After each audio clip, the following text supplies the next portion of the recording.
Welcome back. Today we're embarking on what is, honestly, an ancient literary detective story. We are going to trace the life cycle of one of the most consequential phrases in human history. Okay, let's dive into this explainer. So ask yourself this: does the Tanakh actually imply the Messiah would be the Son of God?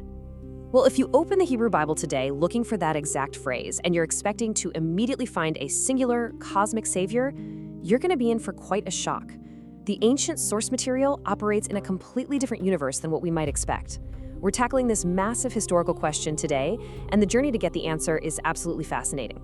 You see, when a modern mind hears this phrase, it almost automatically jumps to a pre-existent divine incarnation. But the historical reality, it's much different.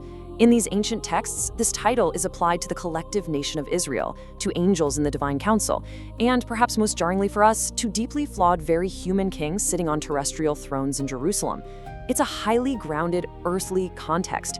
And to understand how that incredibly grounded political language evolved, we kind of have to look at how we're actually going to study it. Section 1. Investigating ancient texts impartially. Because we're dealing with texts that serve as the absolute bedrock for major world religions, we're adopting a stance of radical neutrality today. We aren't taking theological sides, and we're not endorsing any specific religious viewpoints, whether Jewish, Christian, or otherwise. Think of us simply as literary historians. We're just looking at the words on the ancient page, what they signify to their original audiences, and the actual mechanics of how those meanings mutated over centuries. This isn't just dry legal boilerplate, by the way. This is a masterclass in how human communication evolves. And this brilliantly illustrates exactly how language and literature work. Think about, say, a minor Supreme Court ruling on a property dispute back in the 1800s. The original authors couldn't have possibly conceived of the internet, right? Yet the architecture of their language allowed later lawyers to stretch, reinterpret, and apply those exact same words to govern 21st century internet privacy laws. Today, we're looking at how ancient Israelites laid a textual architecture that later generations completely reinterpreted for an entirely new theological framework. Section 2. Geopolitics of Royal Sons.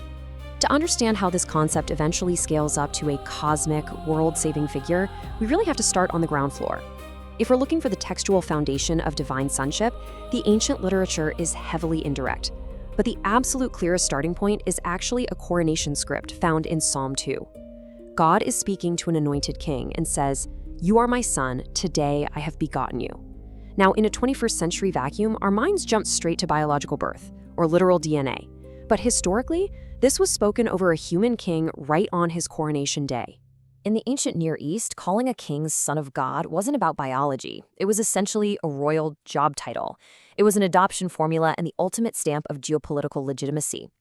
Picture a Judean king ascending the throne, totally surrounded by massive rival empires like Egypt, Assyria, and Babylon. If Egypt's pharaoh is viewed by his people as a literal god on earth, well, a Judean king needs formidable divine backing just to compete on that ideological stage. This phrase is deterrence rhetoric. It's God declaring, "This human monarch is under my protection, so do not test our borders." It is quite literally royal armor.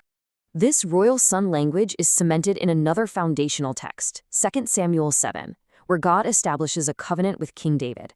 God makes a promise regarding David's future earthly descendant, saying, "I will be his father, and he shall be my son." This is first and foremost about an earthly political lineage. But critically, God also promises that this throne will be established forever. That specific combination, a father-son adoption, paired with an eternal time frame, creates the exact template that future messianic expectations would eventually be built upon. But, what happens when reality doesn't quite match the poetry? Section 3.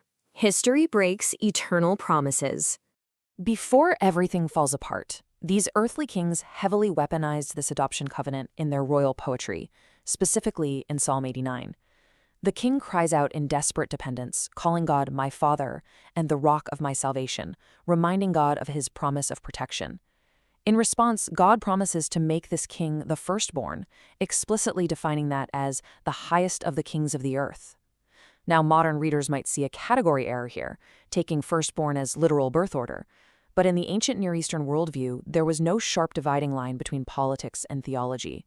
Firstborn meant preeminence in political rank. But they genuinely believed earthly politics and divine reality physically overlapped in the person of the king. To them, political rank literally was a theological reality. And they wrapped these earthly promises in a massive eternal framework, claiming the king's throne would endure as long as the sun. Which is beautiful poetry, right up until you crash violently into the harsh reality of history. As we map this out, you have the coronation of these kings in the 10th century BCE, you have the soaring eternal covenant in the 9th century, and then the 6th century BCE hits. Jerusalem is sacked by the Babylonians, the temple is completely destroyed, and the earthly kings are dragged off into exile. The Davidic dynasty did not, in fact, last as long as the sun. That historical failure acts as a massive catalyst. Imagine the profound cognitive dissonance of the ancient Israelites. You're holding a sacred text that absolutely guarantees an eternal, sun-like king, but you look around and you have no king, no throne, and you're living in exile. How do you resolve a broken eternal promise? Well, you have to mutate the literature. You either spiritualize the promise or you push it out into the future. Section 4. Transcendent Visions and Titles. As earthly kings disappear from the narrative, the literature shifts in a really breathtaking way to fill the void left behind. We start seeing apocalyptic and heavenly visions. The textual precedent of the earthly king is elevated to a completely untouchable plane. A prime example of this is Daniel 7, which describes a son of man coming with the clouds of heaven. Now, son of man is a distinct phrase from son of God, usually emphasizing humanity. But look at what happens here. Unlike earthly kings who rule from Jerusalem and are vulnerable to invading armies, this human figure is given everlasting dominion directly in the heavenly court. The architecture of royal earthly promises has been entirely assigned to an indestructible heavenly figure. This brings us to one of the most staggering texts in the entire discussion, Isaiah 9, which is famous for speaking of a child born to sit on the throne of David forever. Look at these 4 specific Hebrew titles given to this child. First, Pilei Yoetz, wonderful counselor, suggesting extraordinary strategic wisdom. Then El Gibor, mighty God, Aviad, everlasting Father, and Sar Shalom, Prince of Peace. This is a breathtaking, borderline audacious list of expectations to place on the shoulders of a human toddler. Now, what's really fascinating here is the second title, El Gibor. Elsewhere in the book of Isaiah, this specific phrase is used exclusively to refer directly to Yahweh, the God of Israel. So, applying it to a human king is a massive textual leap. Why do it? Because historically, the Assyrian Empire is threatening to wipe them off the map. This is the ultimate royal propaganda, essentially daring the Assyrians to attack by wrapping a vulnerable human king in the explicit attributes of the divine warrior. It says our human king carries the very presence and authority of God himself. And look at that final title, Sar Shalom, Prince of Peace. In biblical Hebrew, shalom isn't just a ceasefire or the mere cessation of conflict. It represents absolute wholeness, deep societal security, and cosmic order. By applying these blazing divine titles, Isaiah is intentionally blurring the lines between earthly kingship and divine identity.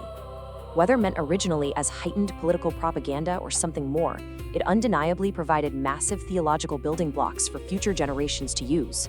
Section 5. The evolution of an idea. So, how do we bring all these incredibly complex threads together? We've got kings adopted as sons for geopolitical legitimacy, eternal covenants broken by exile, heavenly figures in Daniel, and divine titles in Isaiah. So the crucial point here is that in the original context of the Old Testament, the phrase Son of God is highly polyvalent. It's applied to the nation, it's applied to kings and to angels. By itself, it did not originally signify the unique, pre-existent divine Son that we see in much later Christian doctrine.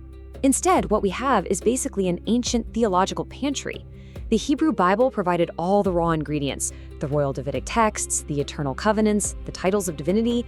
A metaphor forged in the fires of an ancient geopolitical crisis just sat dormant on the shelf. It waited until a totally new generation of readers, with completely different philosophical assumptions and centuries of distance, took those precedents and baked them into a fully crystallized, entirely new interpretive recipe. We've traced a remarkable textual lineage today, from the royal courts of David all the way to the soaring prophetic poetry that literally reshaped global history. And it leaves us with this final provocative thought. When we read ancient history, are we truly reading the original author's intent, or are we just reading centuries of our own reflection layered over it? It completely changes how you view living texts. Thank you so much for joining me on this explainer today. Keep questioning what you read, and I will see you next time.